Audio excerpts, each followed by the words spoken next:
Friends, welcome to south Indian உணவு. இன்னைக்கு நம்ம சவுத் இந்தியன் உணவில் இந்த சம்மர் சீசனில் நம்மளோட பாடியை கூல் ஆக்குற மாதிரி ஒரு ரெசிபி தாங்க பார்க்க போகிறோம். ஸோ வாங்க இதை எப்படி செய்யணும் வீடியோக்குள்ளே போய் பார்க்கலாம்.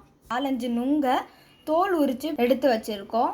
அதை இந்த மாதிரி சின்ன சின்ன பீஸாக கட் பண்ணி எடுத்து வச்சுக்கலாம். 1/2 லிட்டர் பாலை இந்த மாதிரி சூடாக்கி எடுத்து வச்சுக்கலாம்.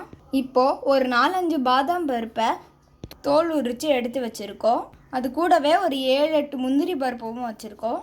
அதை இந்த மிக்ஸி ஜாரில் சேர்த்துக்கலாம். கட் பண்ணி எடுத்து வச்ச பிறகு மிச்சம் இருக்க நுங்கை இந்த மிக்ஸி ஜாரில் சேர்த்து அரைச்சிக்கலாம். உங்களுக்கு எந்த அளவுக்கு ஸ்வீட் தேவையோ அந்த அளவுக்கு இந்த பாலில் சர்க்கரை சேர்த்துக்கோங்க. நாங்கள் இப்போ ஒரு 5 ஸ்பூன் சேர்த்துருக்கோம். நம்ம அரைச்சி வச்சுருக்க பேஸ்ட்டை இந்த பால்குள்ளே சேர்த்துக்கலாம்.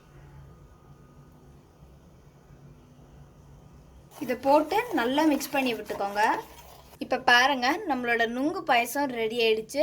இப்போ இதை நம்ம ஒரு பவுலில் சர்வ் பண்ணிக்கலாம். நுங்கு பாயசத்தை பவுலில் போட்டதுக்கப்புறம் நம்ம கட் பண்ணி வச்சுருந்த நுங்கு பீசஸை இதுக்குள்ளே சேர்த்துக்கலாம்.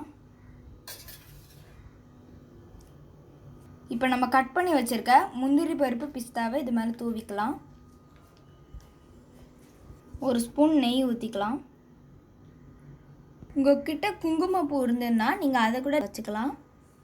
இப்போ பாருங்கள், நம்மளோட நுங்கு பாயசம் சூப்பராக ஈஸியாக ரெடி ஆகிடுச்சு. நீங்களும் இது உங்கள் வீட்டில் செஞ்சு பாருங்கள். உங்களுக்கு இந்த வீடியோ பிடிச்சிருந்தா லைக் பண்ணுங்கள், ஷேர் பண்ணுங்கள், கமெண்ட் பண்ணுங்கள். மறக்காமல் சவுத் இந்தியன் உணவுக்கு சப்ஸ்கிரைப் பண்ணுங்கள். நன்றி.